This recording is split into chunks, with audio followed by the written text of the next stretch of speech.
After 49 years, the Sal Mineo mystery was finally solved. And it's worse than we thought. Sal Mineo was born Salvatore Mineo Jr. on January 10, 1939, in the Bronx, New York.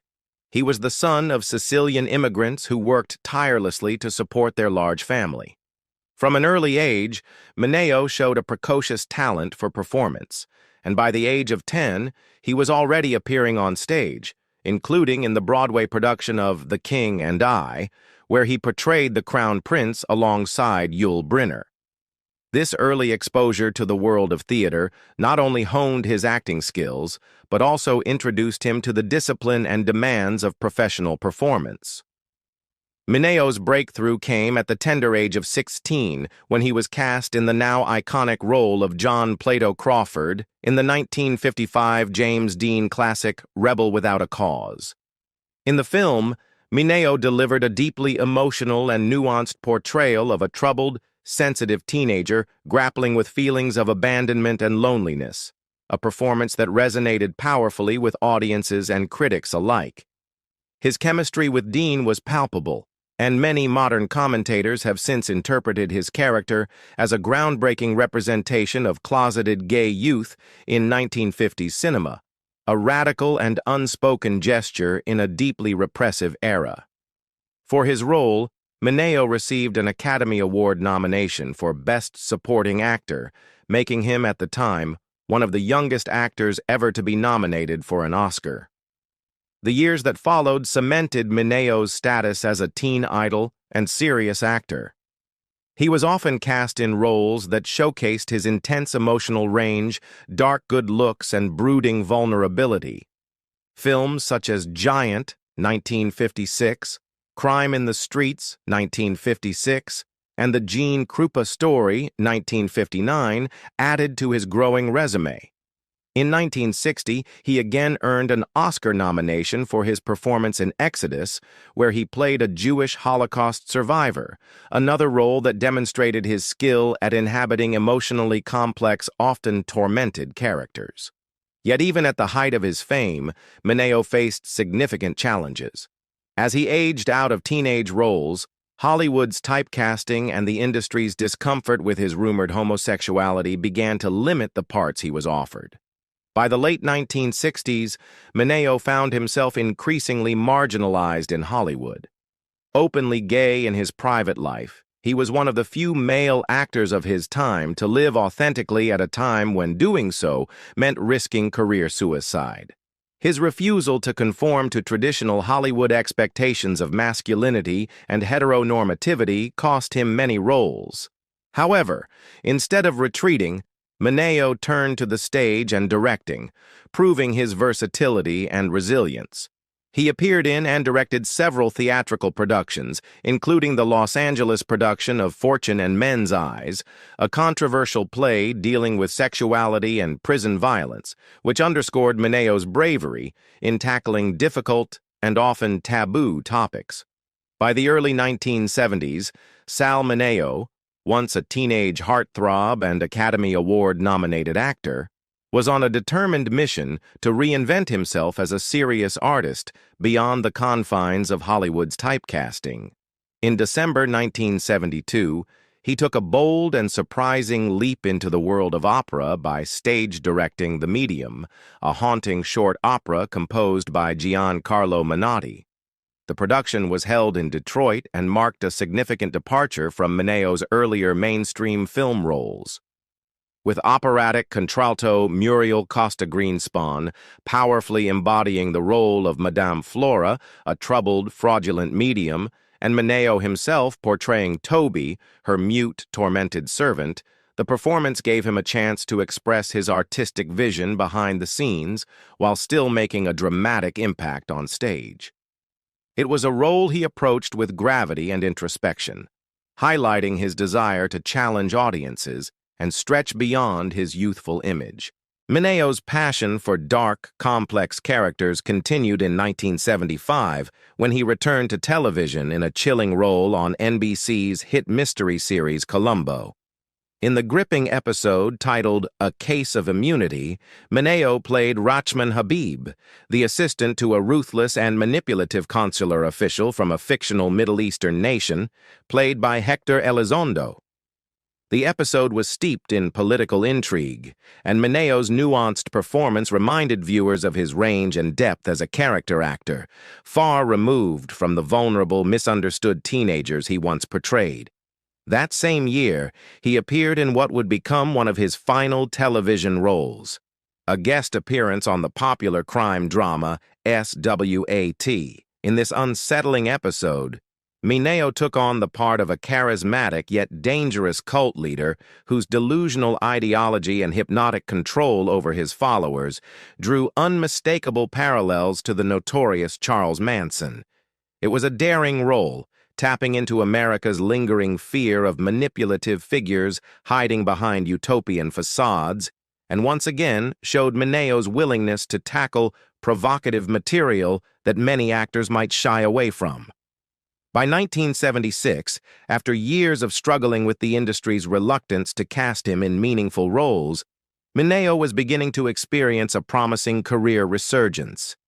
He drew critical acclaim for his fearless portrayal of a bisexual burglar in the black comedy stage play P.S. Your Cat is Dead. Performed initially in San Francisco, the show allowed Mineo to explore themes of sexuality, vulnerability, and power dynamics, topics that were still considered edgy for the time. The play's success, bolstered by a wave of enthusiastic reviews and feature articles, reignited public interest in Mineo's talents and hinted at a full-fledged comeback. Riding this newfound momentum, he relocated with the production to Los Angeles, eager to further establish himself as a legitimate stage actor, unafraid to confront controversial material. For Mineo, this was more than just another role. It was a personal and professional reawakening, proving he still had something vital to say as an artist and as a man who had always lived on the edge of Hollywood's spotlight. In 1960, while filming Otto Preminger's epic drama Exodus, Sal Mineo met English-born actress Jill Haworth, who had been cast as Karen Hansen Clement, a young Jewish refugee and love interest to Mineo's character, Dov Landau. Their chemistry on screen translated into a deep, personal bond off-screen, and despite their young ages, Mineo was just 21 and Haworth only 15 at the time, their connection quickly grew into a complex romantic entanglement that would span years. Though their relationship was often marked by turbulence and emotional highs and lows, the two shared an intense affection and understanding of each other, likely rooted in the demanding and isolating nature of their shared profession. Both were navigating fame at a young age, and their bond became something of a lifeline amid the pressures of Hollywood. Their romance was characterized by periods of passionate involvement, followed by emotional distance, and it evolved over time into a pattern of being on and off again. Despite the inconsistencies in their romantic involvement, Mineo and Haworth became engaged to be married at one point during the height of their relationship. The engagement seemed to represent a desire on Mineo's part to conform to conventional expectations, perhaps both to quell public speculation about his private life and to settle into a semblance of stability. However, this planned union would never materialize. According to Sal Mineo, a biography by Michael Gregg Michaud, Haworth abruptly called off the engagement after discovering Mineo in a compromising sexual situation with another man. The revelation was a turning point, not only in their romantic relationship, but in how Haworth came to understand Mineo's complex sexuality. Though the engagement ended, and though the discovery was emotionally painful for her, Haworth chose not to sever ties with Mineo. Instead, she demonstrated remarkable loyalty and compassion by remaining a close confidant and trusted friend to him for the remainder of his life. Their enduring friendship stood as a testament to the depth of their bond and the mutual respect that survived the collapse of their romantic aspirations. Mineo, for his part, was fiercely protective of Haworth. He often acted with an almost brotherly intensity when it came to her well-being and romantic choices. His protective instincts became especially apparent during her brief relationship with television producer Aaron Spelling, who was over 2 decades her senior. Mineo deeply disapproved of this pairing, believing it to be inappropriate due to the significant age gap and what he saw as a potential imbalance of power and experience. His concern escalated to an emotional and impulsive confrontation one evening at a private Beverly Hills nightclub. Upon seeing Haworth with Spelling, Mineo reportedly lost control. In a moment fueled by jealousy, concern, and a sense of betrayal, he confronted Spelling and punched him square in the face. Witnesses recalled that Mineo shouted, "Do you know how old she is? What are you doing with her at your age?"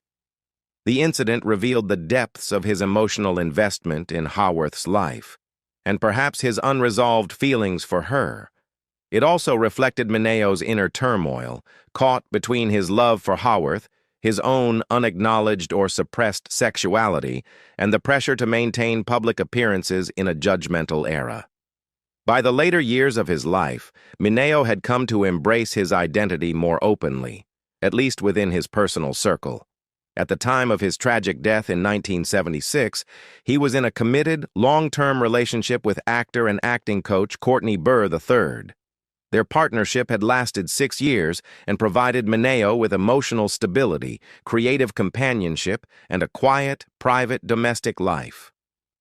Burr, who was also a respected figure in the acting world, offered Mineo a kind of support and understanding that eluded him in many of his earlier relationships. Though their relationship was not publicly known to many at the time, those close to Mineo regarded Burr as an integral part of his life. The love they shared was deeply meaningful to Mineo, and it stood in stark contrast to the years of romantic confusion and public scrutiny he had endured. Burr would later speak about Mineo with warmth and admiration, describing him as a deeply sensitive, generous, and complex man whose public persona never quite captured the fullness of his private soul. For decades, the tragic murder of actor Sal Mineo remained one of the most haunting unsolved cases in Hollywood history, clouded by mystery, speculation, and a tangle of theories that never quite added up. Known for his sensitive, groundbreaking roles in films such as Rebel Without a Cause and Exodus, Mineo was not just a teen idol.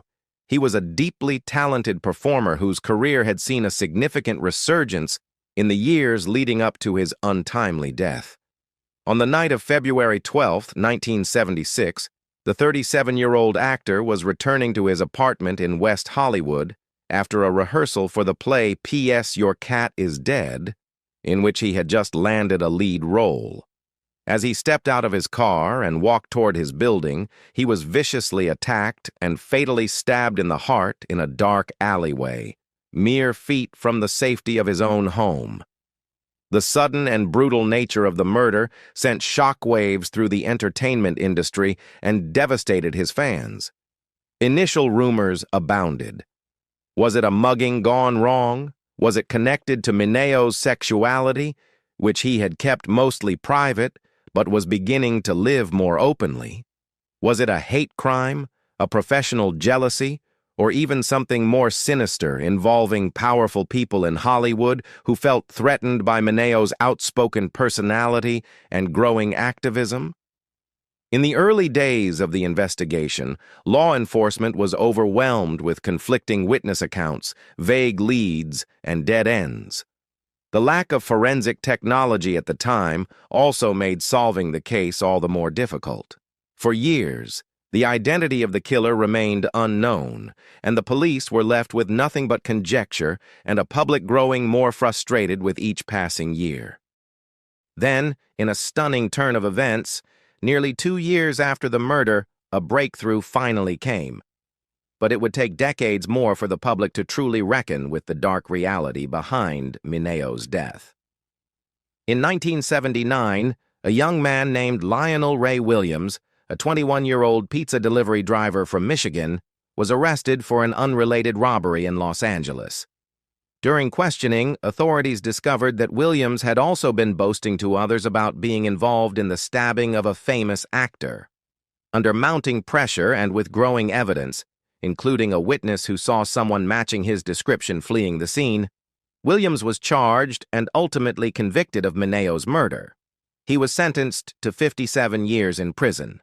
However, even with the conviction, many who had followed the case felt that questions still lingered. Williams had no known connection to Mineo, and many believed his motive, robbery, did not align with the fact that Mineo's wallet and valuables were left untouched. Why would a petty criminal attack a stranger with such lethal precision and not even steal anything? Did Williams act alone, or was he a pawn in something larger, perhaps an orchestrated crime that the justice system either ignored or covered up? Mineo's friends and some crime experts suggested that deeper motives may have been at play, and a veil of suspicion continued to hang over the official story for decades. Then, 50 years after Sal Mineo's death, new documents emerged. Police files, court transcripts, and testimonies long buried under bureaucratic neglect and red tape. These materials reignited public interest in the case and revealed that crucial evidence had been overlooked or outright ignored. Among the most disturbing revelations was the suggestion that Williams may have been hired to carry out the attack or manipulated into doing so as a scapegoat.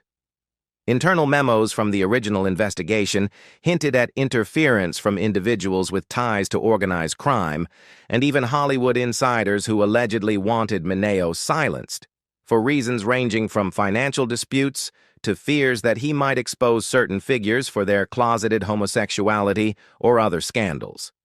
Even worse, some reports suggested that police had received tips early on that pointed toward this deeper conspiracy but failed to follow up, either due to incompetence, prejudice against Mineo's sexuality, or pressure from higher-ups not to stir the pot.